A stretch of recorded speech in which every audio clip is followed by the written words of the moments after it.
for a little bit. In case you're wondering what took me so long, by the way, so I'm pretty sure you guys already remember that I use my kitchen table of all things to record. It was messy for a while, so hopefully that makes things a lot more clear. But yeah, I want to talk about Iron Man. Fittingly enough, while playing the Invincible Iron Man for Game Boy Advance, which I enabled the cheat for, well, invincibility. I don't really think there's much of a problem in that, to be honest. Let me see, I can hear me. But yeah. So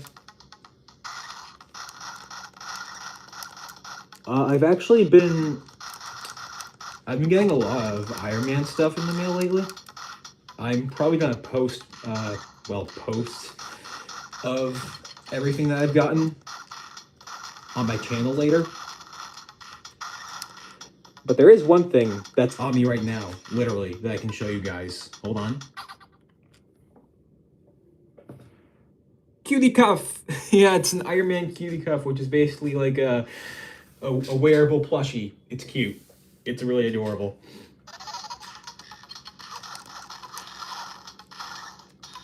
Don't commit die, please. There we go. Like I said, I'm always polite when I ask my enemies to die.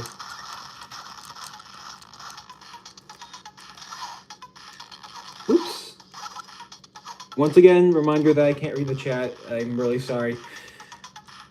I'm saying that especially because I just noticed that there's 2 people watching. I actually had to look up briefly to even be able to tell.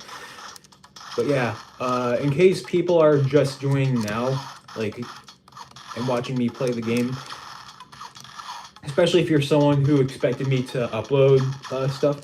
Can you stop blasting me, please? Yeah, my quote-unquote studio, whatever, which is literally just my table right here, my kitchen table. It was dirty for a while because people kept making messes on it, and like they wouldn't clean up after themselves and expected me to do it. So that's fun, right? But yeah, slobs. Anyway, back to the Iron Man related stuff, right? That's what you guys came for, and that's what I promised. So I've actually been getting a lot of Iron Man stuff in the mail. There's one thing that hasn't arrived yet, and it's an issue of the Iron Man comic. I can't remember which era it's from, like what story it's from or whatever. I can't remember. Yeah, I can't remember what year it came out, but it hasn't arrived yet, and I can't track it because it was non-trackable. It doesn't have a tracking number, which is really frustrating. If it doesn't arrive soon, like in a few days or whatever, please. Oh, yeah. If it doesn't arrive in a few days or whatever, I'm gonna contact the seller about it because, like, all I can think now is, oh hey, is it lost? Because USPS has been pretty terrible, I hear, lately. Like, with a lot of people, it's been pretty terrible. Aside from that, I have been rewatching Iron Man, with Robert Downey Jr., who pretty much invented the character. Invented Iron Man. Oh, I can grab that. But yeah, it still really holds up fantastically. I still wish I could play the game Iron Man, the movie tie-in game, but I, for the life of me, just cannot. Why? Because research points, which are basically like some kind of currency, I guess, are so finite. Like, you can't grind. You can't go back to like a level that you're acquainted with and grind. It doesn't work like that, and that really sucks.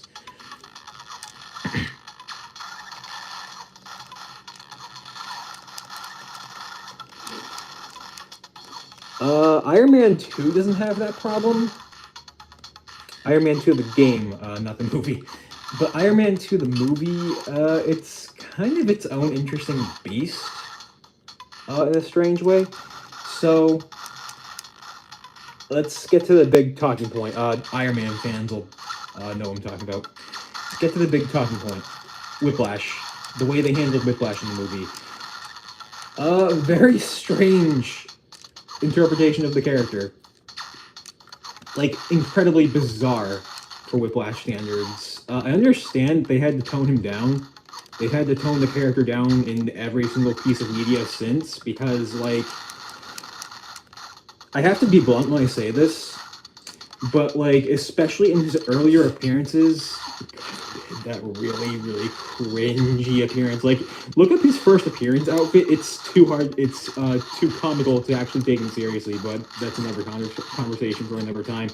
But no, the character as well, a character as a villain. There's no way around this. In his earliest appearances, God, let me stop talking for a little bit so I can get up there.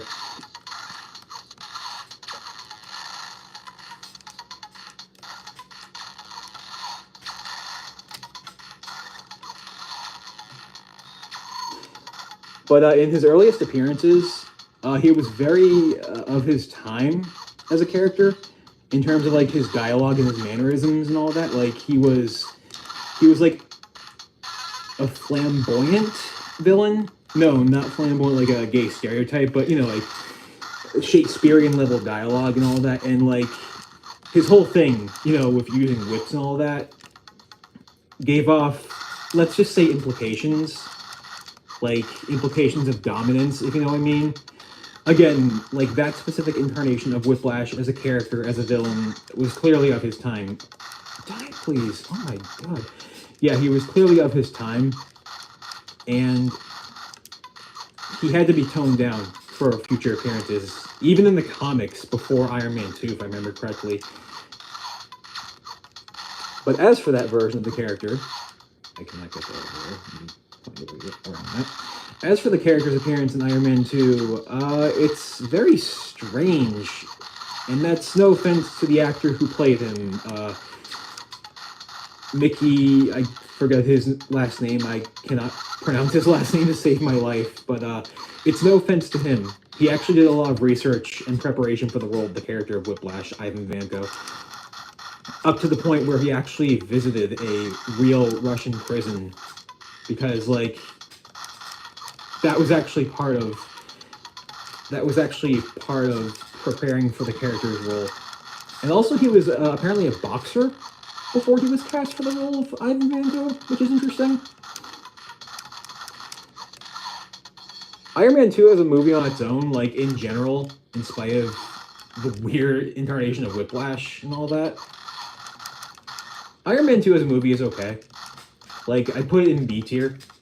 In case anyone's curious, we'll get to the full-fledged rankings of all three Iron Man movies after I'm done talking about 3, and 3 is gonna be fun. But there's actually other things that were cut from Iron Man 2, like, for example, and this is actually hilarious in context, so they had plans to explore Tony's problems with alcoholism, and if you know anything about that being a major problem for him as a character in, say, Demon in a Bottle, that's probably like the most darkest, one of the most darkest Iron Man comic storylines, then you know that's what that would be a reference to. I say would because Disney deemed it too dark, which is hilarious, and that is a lot coming from, well, Disney. Like, yes, Disney deemed it too dark. But Iron Man 2 as a movie in general is actually not a dark movie, but like it has a few dark themes. I mean, I already mentioned Whiplash and how, you know, like, he can actually be really, really uncomfortable and unsettling, especially in his appearance, like his overall design, which that was actually intentional, as I found out recently. He's meant to be like really unnerving. But also, like, Tony is like struggling with, you know, his new identity as Iron Man in that movie. He's wrestling with a lot of things. It's actually a really serious film. I don't remember Iron Man, like the original Iron Man, being all that serious, though. I don't think so. But, alright, enough beating around the bush. Iron Man 3, let's go. Movie sucks. Alright, the movie sucks. And it actually has a few insults to Iron Man fans in particular. I mean, Those insults in particular being Tony does nothing, like largely nothing. He's out of his suit throughout the throughout a majority of the movie. Like he's not actually in his Iron Man suit. I know that in particular sounds like a very strange criticism, but no, like we want action, and he just doesn't really do much. And this isn't his fault, but RDJ himself doesn't really have a good performance in that movie. And there's also things like the House Party Protocol scene. And a lot of people who are hardcore Iron Man fans like myself, who saw the movie, already know what I'm getting at. He just decides to blow up all of his suits for no reason. Disco? Gone. Nightclub? Gone. All of those awesome suits that we never actually see in action? Gone. Like, why?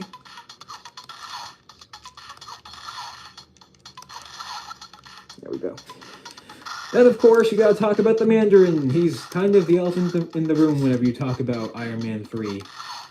Yeah, it didn't go down too well. I know I keep saying this kind of thing a lot, but with Iron Man fans in particular, it didn't go so well. Like, come on, the Mandarin isn't like this generic bad guy. He has like these magical rings on like each finger and all that. Who thought making... Pardon, that was just stupidity outside.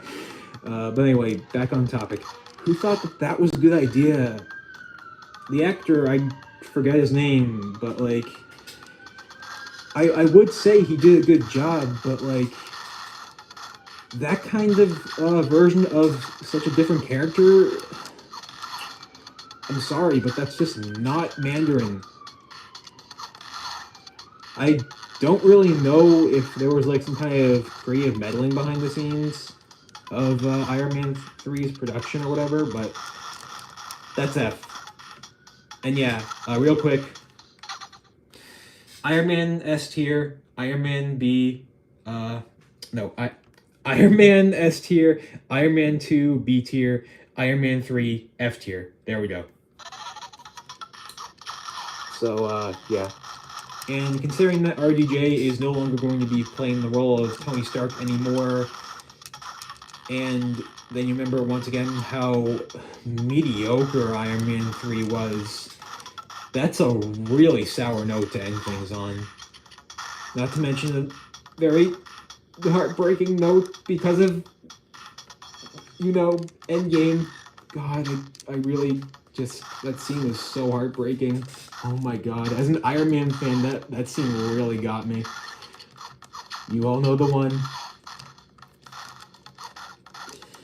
But anyway, anything else Iron Man related that I wanted to talk about? Yes.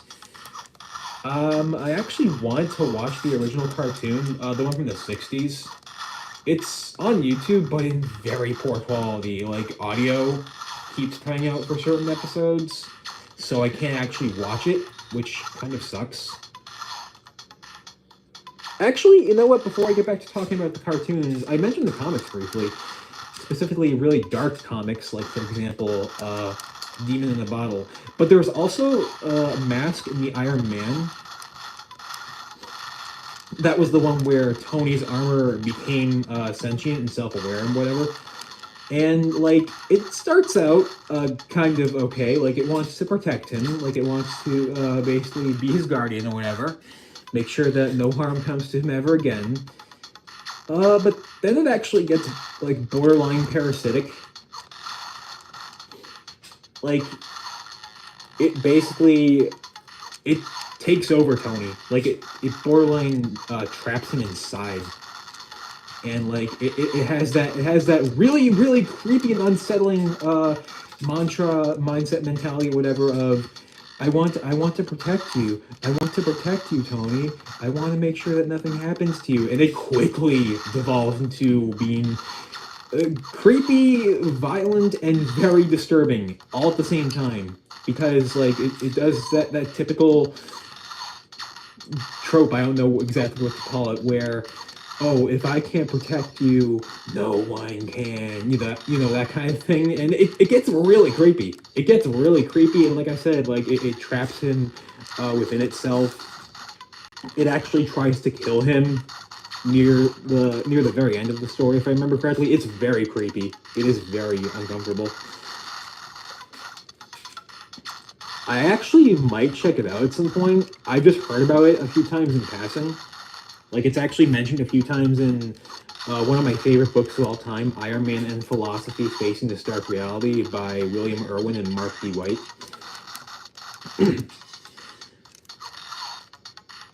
While not as dark, this is actually in regards to just one particular portion of the story.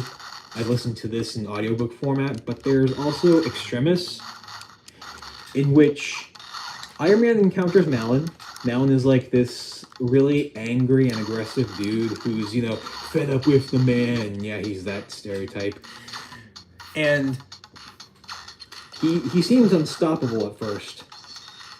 And so Tony he just wants to talk things out. Like, he desperately tries to talk things out with Malin, but Malin just ain't having it, and he keeps coming at Tony again and again and again, to the point where he can't seem to reason with the guy and is forced to blast a huge hole in his chest. It is very, very graphic. And the book, no matter if it's the comic or the audiobook or novel adaptation, makes that in particular abundantly obvious. It is really uncomfortable. Like, that is insane.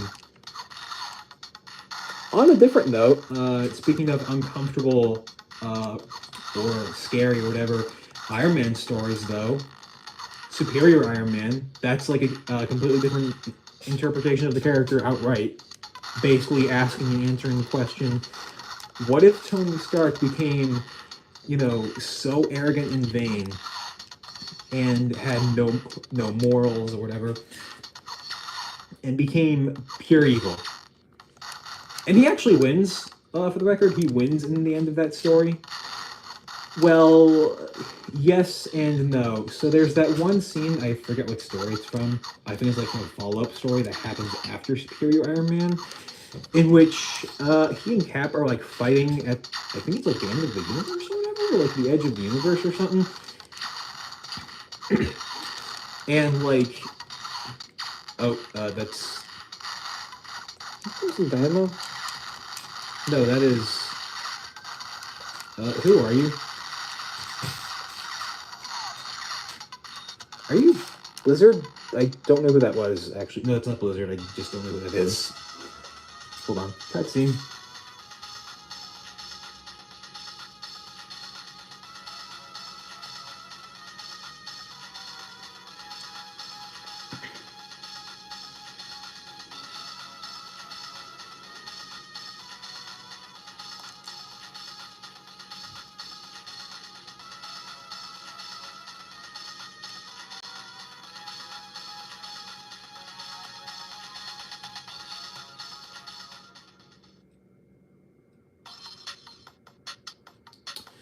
Anyway.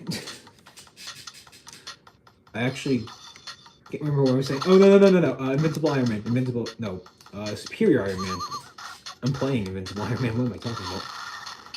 But anyway, as for Superior Iron Man, yeah, that's basically a story that exists to ask and answer its own question of, oh, what if Tony didn't care about others at all? And what if he conquered the world and whatever? That's actually what happens. And as for oh, now I remember. I left off specifically the death scene. Can I not? Oh, yes, I can. Okay, that's actually pretty cool.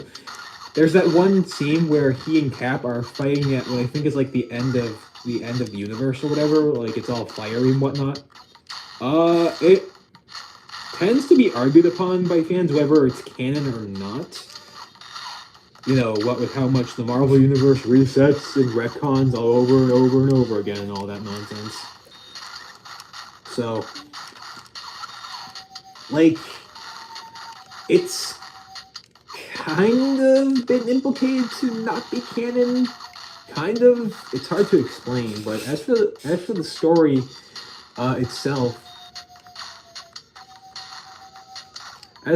itself, though, yeah, that's basically what happens. Is Tony becomes absolutely terrible, releases this techno virus to quote unquote make everyone supermodels and whatnot, and he starts out by giving everyone free trials of it. But then when the free trials run out, he charges a daily fee of $99.99. And let's be honest, no matter what, no one would ever be able to afford that, like, regardless of context. And Tony knew that, so what he did, this is actually one of the first things that he does, is he just, like, stands there, chuckling as everyone beats each other up, desperate to get money from each other. And so, what does he do?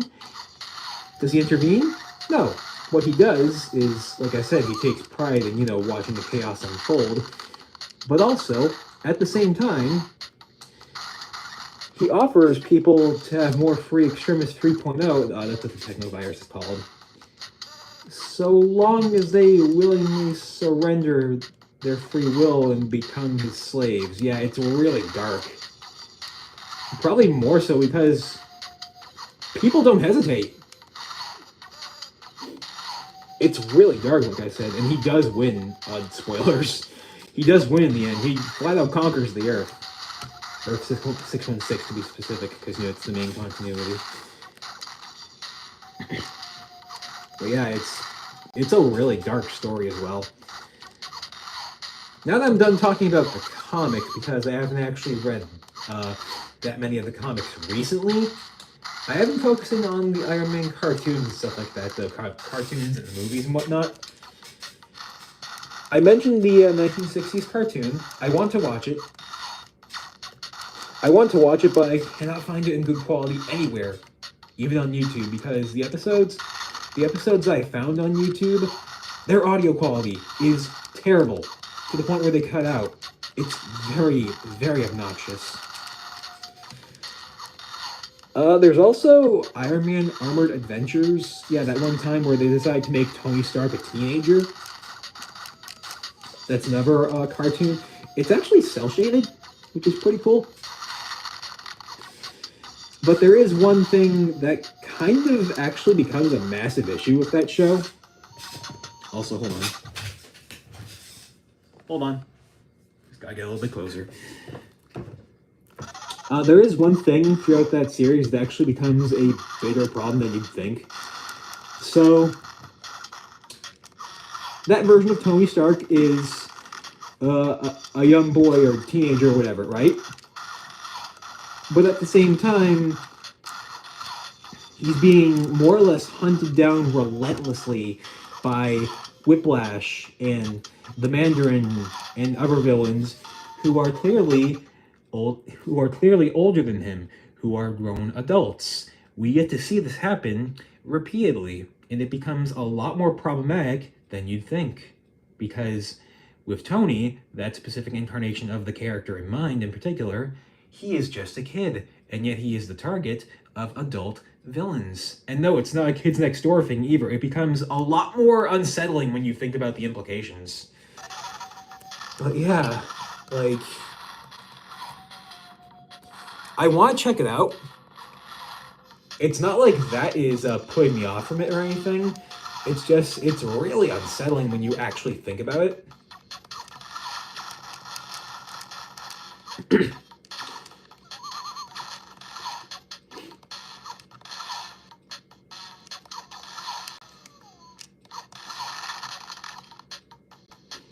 Sorry, just trying to focus on the platforms. That's why I'm not speaking right now.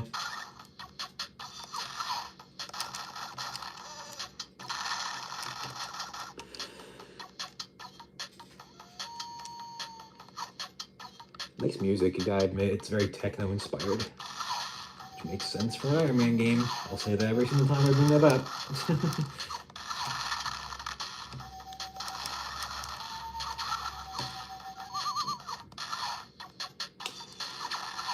But anyway, Armored Adventures. I believe it's actually on DVD. I think so. I can get that whenever the time comes. Maybe next month. I don't know. I know Iron Man the animated series is on DVD, like the complete series, as a matter of fact, and that's something that I really, really want to check out. Like, I know everyone talks about how awesome the 60s. Well, to be fair, that's not wrong actually. The 90s Spider-Man cartoon was, but like, it's Iron Man. Iron Man's awesome too. But being real, like, have you heard the theme song? Like, the actual theme song, the one that plays in season 2. I am Iron Man. It's so good. Like, it's very clearly rock inspired, which makes sense for Tony's personality. His design in that series is actually pretty cool. Like, his hairstyle in particular always stands out in my mind. Like, he has long flowing hair, which is definitely interesting. I think that may be the first and only time that's happened.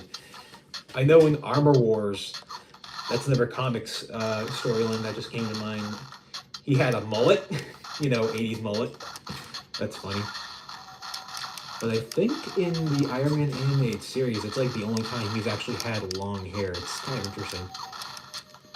Reminds me of that one time, I think, for Iron Man 2? RDJ had blonde hair. Not in the movie. Would have been cool, though, if he had blonde hair in the movie.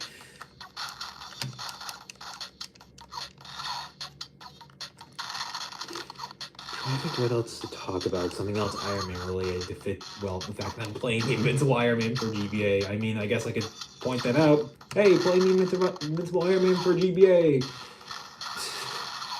Yeah, as if that isn't obvious.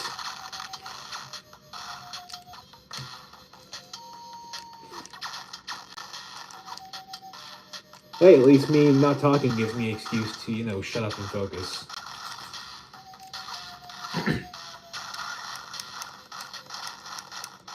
If I think of anything else, I'll bring it up. But as for right now, I guess enjoy the gameplay.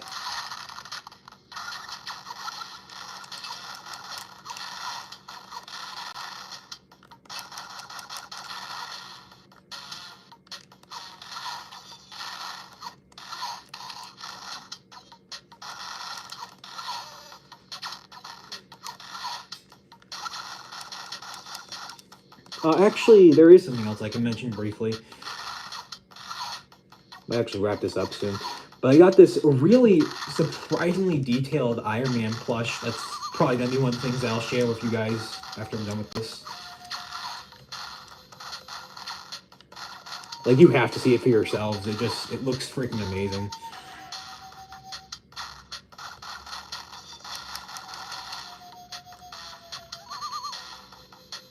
Alright, nice.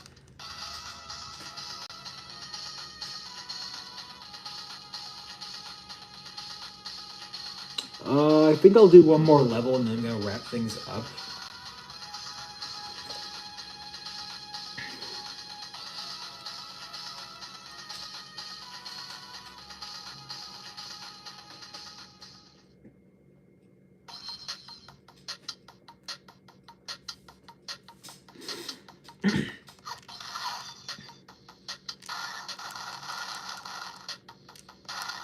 Is that Dom's pig?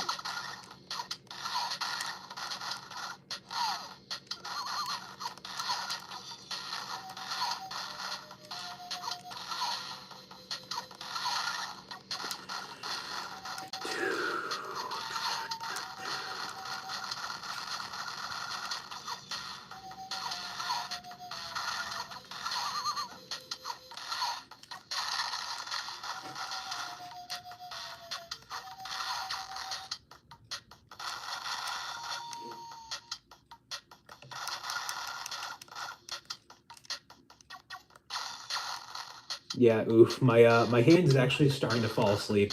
I might have to call it quits in a little bit. So apologies for that in advance. Just wanted to point that out.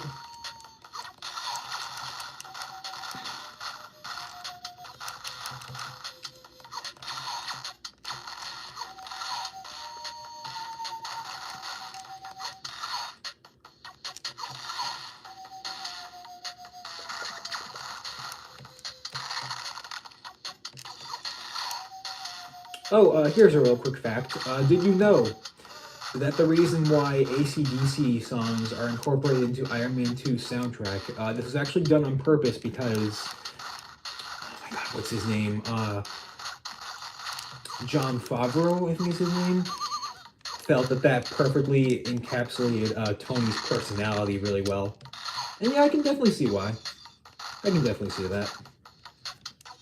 Kind of reminds me of what James Gunn, that's his name, had in mind for Peter Quill being a fan of 70s and 80s music. It's not only supposed to remind him of home, but the audience of. It's supposed to give the audience a sense of familiarity. Hopefully, I said that word properly. That's pretty cool. Also, I'm going the wrong way.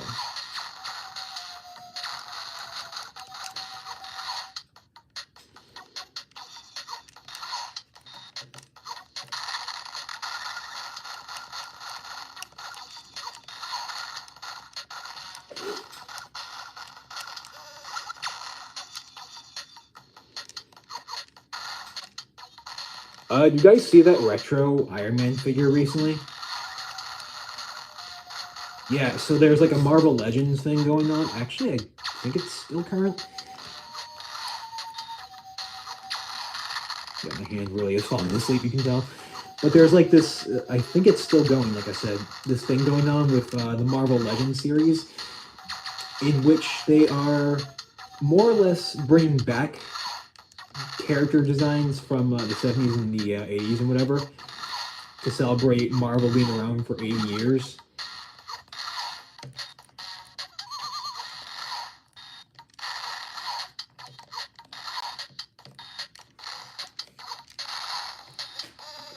Yeah, I really am having a hard time with this.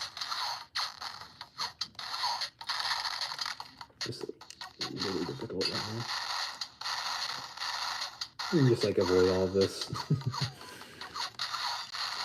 But anyway, what I was trying to get to is Iron Man was one of those figures, and they brought back his old comic design with the kind of curly hair and the pencil thin mustache thing that he had in the 70s and 80s, which is pretty awesome. The figure actually comes with 2 helmets. I think it's so he can hold one in his underarm, like he used to do a lot in the comics. That's actually a really cool touch. The figure itself is very metallic, as you'd expect. Obviously, like his armor it shines really well. Literally.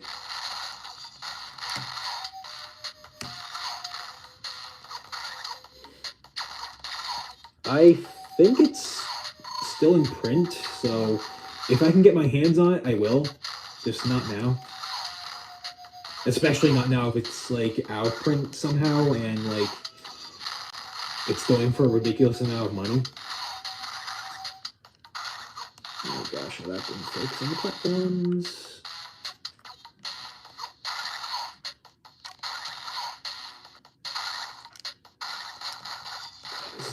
This is where I agree with Victor Lucas, the guy behind. Oh my god, what's that series that he makes on YouTube? Side-scrolling superheroes. Like you don't have that much freedom with Tony. Like in terms of his moveset capabilities. Like, come on, give him punches and kicks and whatnot, not just this.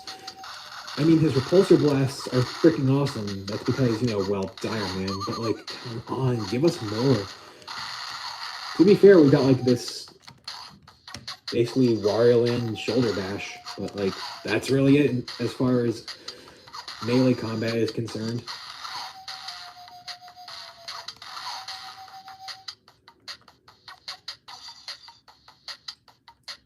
Isn't there another platform?